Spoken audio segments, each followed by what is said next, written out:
Hey guys and girls. Well, I guess you could tell from the title of the video that today we're going to be shooting the Extreme Penetrator bullet from Lehigh Defense. And you're probably wondering about these, right? Well, let me just say that shooting near maximum loads through my 45-70 is not a problem for my shoulder. It's just that I don't want this steel butt plate to tear a hole in one of my favorite t-shirts. Hey, we're going to have some fun today, and I hope we learn something as well. So if you'll stick around for just a couple of more minutes, I'll see you right on the other side of the intro.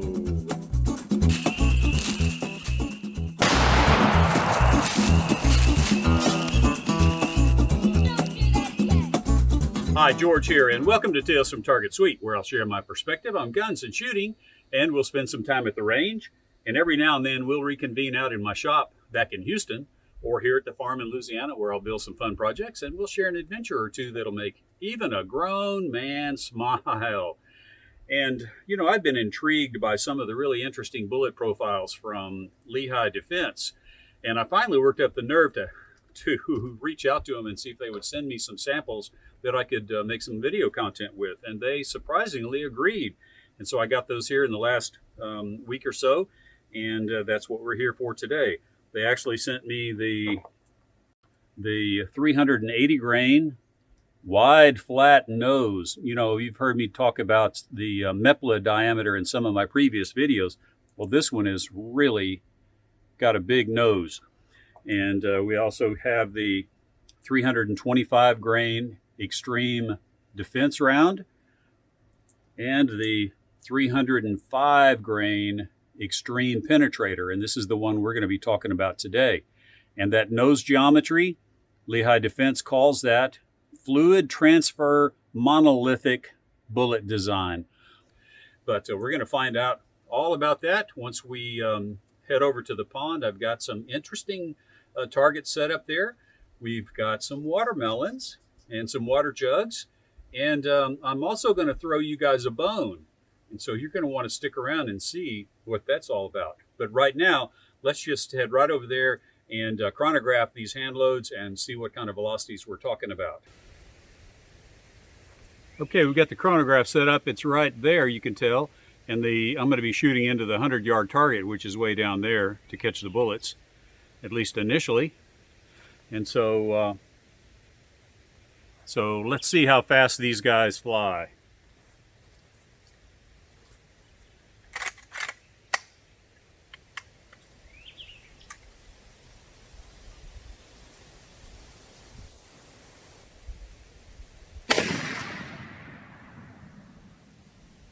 That was 1,944 feet per second.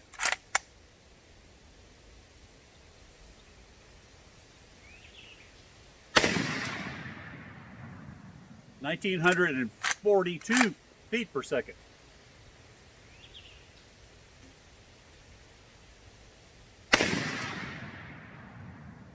(1,946 feet per second). Wow, it's pretty darn consistent.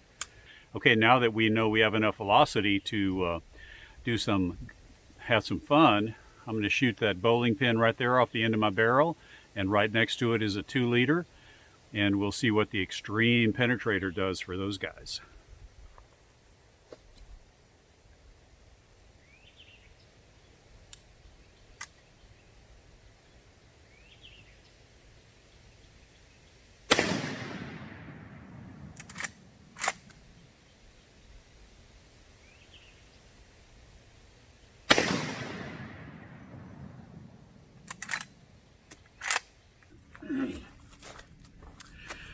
Okay, well, the Extreme Penetrator did its job.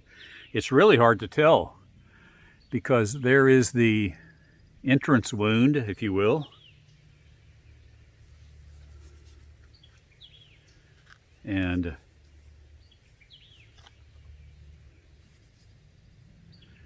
there is the exit wound. Entrance wound, exit wound. All right, let's head over to the pond where I've got the watermelon set up and some water jugs, and let's see what kind of penetration we can record. Hopefully these guys stay on track and we're going to be able to capture some bullets. And don't forget, I'm going to throw you a bone at the end. And there was something else I was going to say also. Oh yes, if you haven't already, please hit subscribe. And then if you click on that little bell, YouTube says you'll get notified every time I upload a new video, which happens usually on Tuesday. So let's head over to the pond right now and get some good sunshine. Okay, I just realized that I never really introduced you to what we were shooting today, and it's my Winchester model 1886. And I've done several videos with this guy. This is the one with the breech bolt mounted Skinner sight. And if you want to see how I did that, you can check out that video right here. But it's a lovely 26-inch barrel, 1 in 22 twist. And so if you want to know how fast those bullets are spinning, I haven't calculated it yet, but based on the 1946 average, I believe it was, that number is right there. That's how fast in RPMs that the bullets are traveling. And so you can just imagine those fins going through the watermelon and the water jug and acting like an impeller to sling things out. And so it makes sense to me that you can get some pretty good expansion with the Extreme Penetrator and the Extreme Defense rounds also, which have that same nose technology. But you know how you can tell when you've made it on YouTube? It's not when you can feature watermelons in your videos, when you can afford to feature watermelons in your videos. No, it's when you don't have to patch your old water jugs so that you can afford to shoot watermelons in your videos. So obviously I have not made it yet, but this is our setup. We've got 2 smaller watermelons. I did have a big watermelon and it fell off the side by side over there and busted. So I've got 2 smaller watermelons. We've got 14 water jugs, and back there behind me at the end is a 5-gallon bucket filled with sand. And so if we get through all 14 and stay on track, then that bucket should catch it. But I'm guessing that even with the Extreme Penetrator moniker, that we're gonna catch that bullet if it'll stay straight. We're gonna catch that bullet in 14 water jugs. So that's enough talking for me. Let's get shooting, and when we're done with this one, don't forget, I'm going to throw you a bone, and it's going to test the other claim with the Extreme Penetrator, and that's barrier tolerance. The nose geometry of the Extreme Penetrator is supposed to be very tolerant with barriers, and so since we're talking about expansive terminal ballistics, you know, the hunting application sure jumps to mind. And so with that said, we're going to throw up a barrier that a lot of guys talk about when they think about penetration. So enough yakking. Let me get shooting. Okay, here we go. 14 water jugs, 2 watermelons, and a bucket of sand.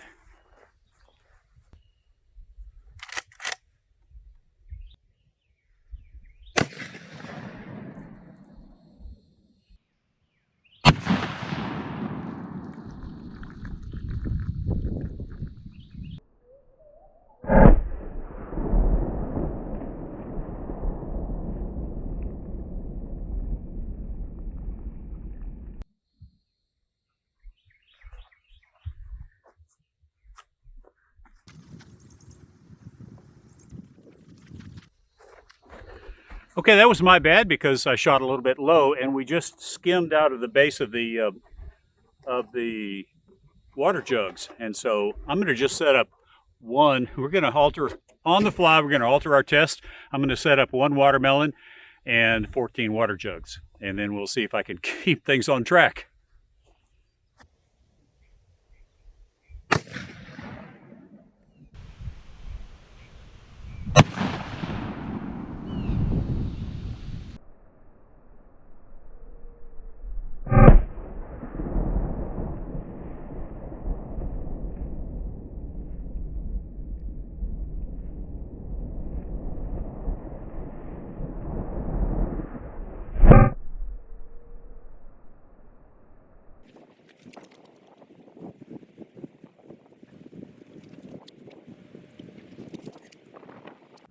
Okay, this is the fourth water jug. So we went through one small watermelon.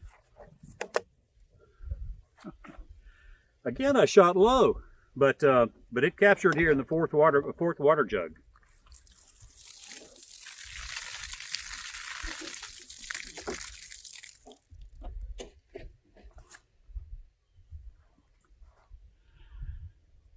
And aside from some rifling, marks from the rifling,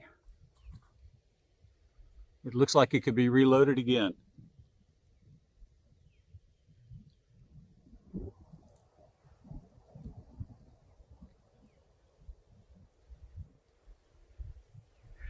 Two, 4, 6, 7, a big watermelon, and a different kind of bone, much thinner here.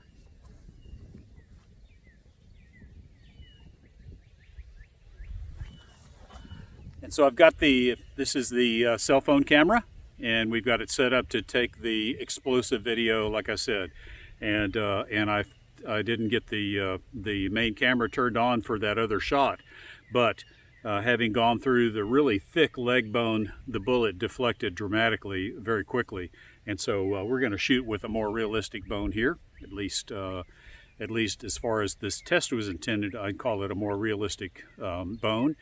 And then we'll see how many water jugs we go through after a little more. This is still a lot thicker than any bone in a deer.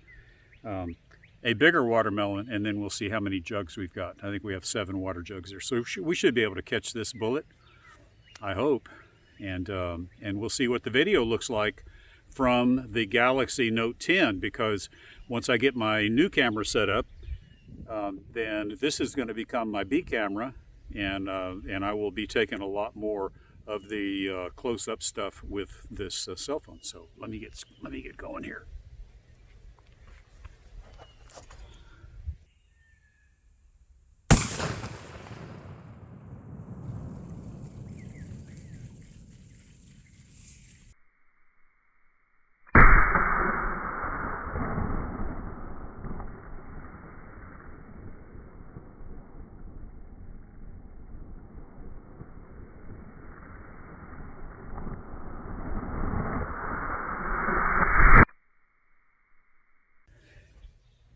Okay, well, it deflected again, and it went through. I had seven water jugs here, so we went through 3 water jugs, and it exited right there on the 3rd water jug.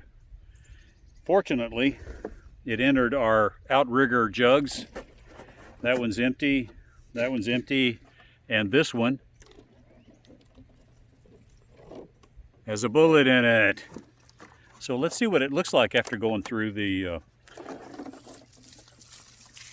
tell you what to do. Let's get out of the hot sun, and we'll take a close look at this, because there's something to be learned here. Well, guys, the 1886 did its job today with sending those 45-70 rounds downrange. And I want to say thanks to Lehigh Defense for sending over the Extreme Penetrator, the Extreme Defense, and the wide flat-nose bullet. And those second 2 we're going to look at in the next week or 2. And they didn't sponsor this video, but they did send the bullets for me to use and just asked for a fair review. And so I did the best that I can, and with the tools that I have anyway. And it seems to me like the Extreme Penetrator is a winner. And there's two samples. One went through soft tissue, and the other went through some pretty heavy bone. And both of them penetrated a long way. And so for anything in North America, I think either one of these bullets would be great hunting rounds. And the GoPro footage is going to testify to the explosive characteristics of the fluid transfer monolithic design. And my cousin just showed up right here when I'm trying to finish up. But anyway, I hope you enjoyed the video, and we'll see you guys in another week when we're going to talk about the solid copper Extreme Defense round, 325 grain. We'll see you then in another week. Take care.